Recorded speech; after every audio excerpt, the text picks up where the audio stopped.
Hello అండి, welcome to Lakshmi ఒలోలాస్ kitchen. నేను మే లక్ష్మి. ఈరోజు వీడియోలో గుంటూరు కోడి వేపుడిని ఎలా తయారు చేయాలో చూపిస్తున్నాను. కాస్త స్పైసీగా ఉండి తాజాగా మసాలాలు వేయించి చేసుకుంటే ఈ ఫ్రై చాలా బాగుంటుంది. స్పైసీగా తినాలి అనుకునే వరకైతే కనుక బాగా నచ్చుతుందండి. మరి ఈ ఫ్రైని ఎలా చేయాలో చూసే ముందుగా అయితే ఒక్కసారి వీడియోకి లైక్ చేసేయండి. సో స్టార్ట్ చేసేద్దాం. ముందుగా మనం చికెన్ ఫ్రై చేసుకోవడం కోసం గుంటూరు కారం మసాలా తయారు చేసుకోవాలి. దానికోసం స్టవ్ పై ప్యాన్ పెట్టుకొని 10 నుంచి 15 ఎండుమిర్చి వేసుకోవాలి. కొంచెం స్పైసీగా కావాలంటే ఇంకా యాడ్ చేసుకోండి. మీడియం ఫ్లేమ్లో ఉంచుకుని వీటిని దోరగా వేయించుకున్న తర్వాత ఇందులో ఒక 1 టీ స్పూన్ జీలకర్ర, హాఫ్ టీ స్పూన్ మిరియాలు, 4 ఇలాచి, 6 లవంగాలు, ఒక అనాస పువ్వు, 2 ఇంచులు దాల్చిన చెక్క వేసుకుని వీటిని కూడా 1 నిమిషం పాటు బాగా వేయించుకోండి. ఎండుమిర్చి అనేది బాగా వేగితే మనకి మెత్తగా గ్రైండ్ అవుతుంది. ఇలా వేగాక స్టవ్ ఆఫ్ చేసుకుని పూర్తిగా చల్లారిన తర్వాత మిక్సీ జార్లోకి వేసుకొని వీలైనంత మెత్తగా పౌడర్ లాగా చేసుకోండి.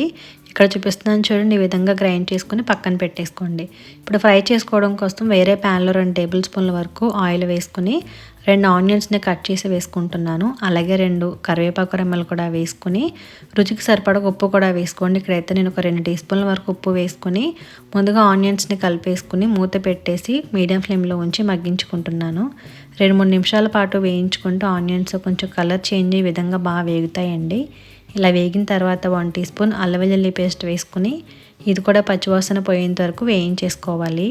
ఇప్పుడు ఈ ఫ్రై కోసం అయితే నేను ఇక్కడ 1 కిలో చికెన్ తీసుకుని ముందుగానే వాష్ చేసి పక్కన పెట్టేసుకున్నాను. ఆ చికెన్ని ప్యాన్లోకి వేసుకుని ఒక హాఫ్ టీ స్పూన్ పసుపు వేసి ఒకసారి అంతా కూడా బాగా కలుపుకోవాలి.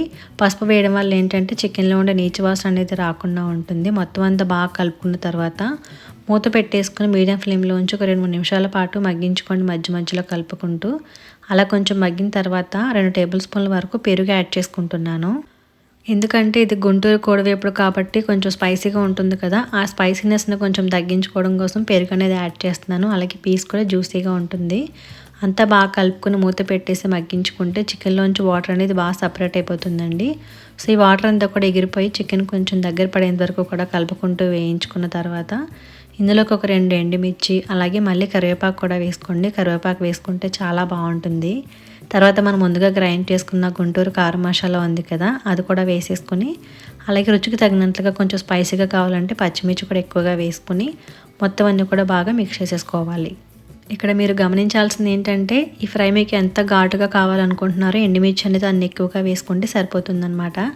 అంతా కూడా మిక్స్ చేసేసుకుని మూత పెట్టేసి మీడియం ఫ్లేమ్లో ఉంచి మధ్య మధ్యలో కలుపుకుంటూ 4 నుంచి 5 నిమిషాల పాటు బాగా వేయించుకోండి. సో చూసారు కదా, ఫ్రై అంతా కూడా బాగా వేగిపోయింది. ప్యాన్కి కొంచెం అంటుకుంటూ ఉంటుంది, అది మొత్తం కూడా తీసుకుని కలుపుకుంటూ ఉండాలి. అలా వేగిన తర్వాత కొద్దిగా కసూరి మేతి తీసుకునే విధంగా క్రష్ చేసుకుంటూ వేసుకుంటే కనుక చాలా బాగుంటుంది. ఇది వేసుకొని ఒకసారి అంతా కూడా కలుపుకొని మళ్ళీ 1 లేదా 2 నిమిషాల పాటు మూత పెట్టకుండా వేయించుకుంటే సరిపోతుందన్నమాట.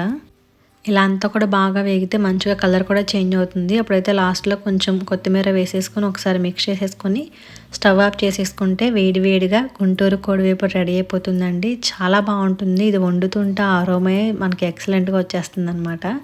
మరొకసారి మీరు కూడా ఈ విధంగా ట్రై చేయండి. మీకు ఎలా వచ్చినది కూడా కామెంట్ చేయడం అయితే మర్చిపోకండి. అలాగే మీకు కనుక వీడియో నచ్చితే please like, share and subscribe to Lakshmi ఒలోలాస్ kitchen. Thank you for watching.